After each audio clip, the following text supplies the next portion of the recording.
¿Cuáles son las intervenciones más frecuentes? Normalmente suelen estar relacionadas con informes solicitados por empresas, particulares o por la Administración de Justicia. Y normalmente son la comparación forense de textos, la comparación forense de habla o las marcas comerciales. En estos casos, la parte que se siente perjudicada puede encargar un estudio preliminar para considerar el alcance de su acción y en caso de que nuestro informe llegue a unas conclusiones con una carga evidencial suficiente para su caso, dependiendo si es un juicio por lo civil o por lo penal, se intentará llegar a un acuerdo con la parte contraria sobre las indemnizaciones que proceden y en caso de que no lleguen a este acuerdo, se solicitaría seguidamente un dictamen pericial y, por tanto, un estudio en profundidad para llevar el caso ante los tribunales de justicia.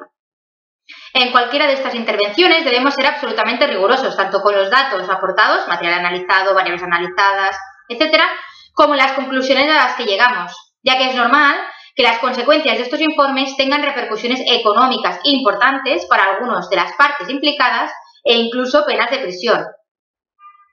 Por lo que cada una de las partes implicadas va a solicitar correspondientes estudios y, por tanto, pueden darse contraperitajes, es decir, peritajes que vayan en contra de tu peritaje y que deban de ser discutidos, debatidos en el juicio. ¿Cómo empieza el proceso? Se interpone una demanda, se exponen los hechos y los fundamentos y expone las pruebas de las que dispone.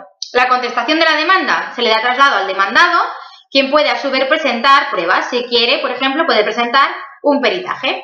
Y por tanto se realiza la apertura de pruebas, las cuales son valoradas prudencialmente por el juez. ¿Quién nombra un perito? En el proceso civil siempre de parte y por lo tanto por acción privada. El juez no puede intervenir de oficio, ya que solo son intereses privados lo que se pretenden dirimir.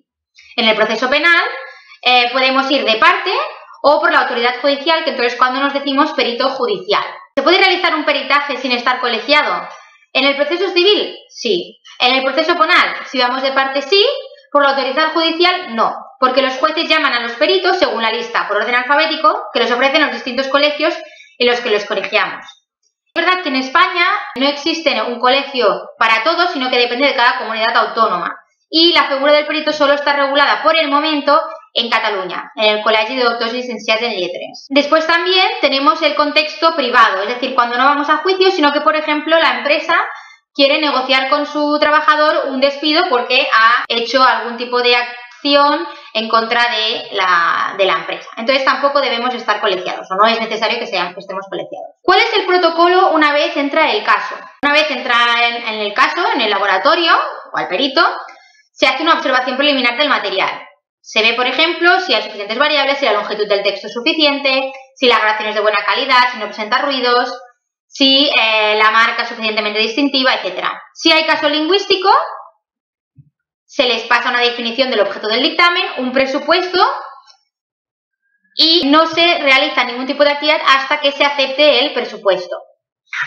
En el caso de que no existan suficientes variables, etc., pues no hay caso lingüístico, se descarta participación en el caso. Una vez se acepta el presupuesto del cliente, se lleva a cabo la comparación forense del material. Normalmente se realiza una comparación cualitativa y una comparación cuantitativa. La cualitativa siempre es necesaria, siempre no se puede realizar únicamente una comparación cuantitativa en lingüística forense, pero sí que es verdad que no es necesario el análisis cuantitativo. Muchas veces no es que no sea necesario, es que es imposible llevarla a cabo, puesto que los textos, por ejemplo, son demasiado cortos, las variables no tienen suficientes ocurrencias, etc. O imaginaos, por ejemplo, en el caso de habla, que la grabación presenta ruidos y, por tanto, no se puede realizar un análisis acústico, sino únicamente auditivo. Una vez se ha realizado el análisis, se comunican los resultados a la parte interesada y, si son favorables a sus intereses, se redactará el dictamen. Obviamente, si no son favorables, lo guardarán dentro de un cajón y no se volverán a ver.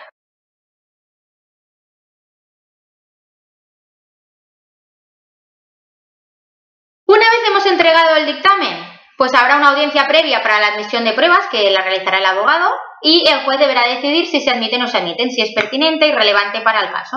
Si se admite, deberéis de preparar, junto con el abogado, las posibles preguntas a las cuales os vais a enfrentar en el juicio, tanto por la parte contraria como las preguntas de vuestra parte, para que realmente se resalten aquellas partes más importantes para vuestro caso. Por tanto, se hará una ratificación del dictamen en juicio y el juez declarará una sentencia.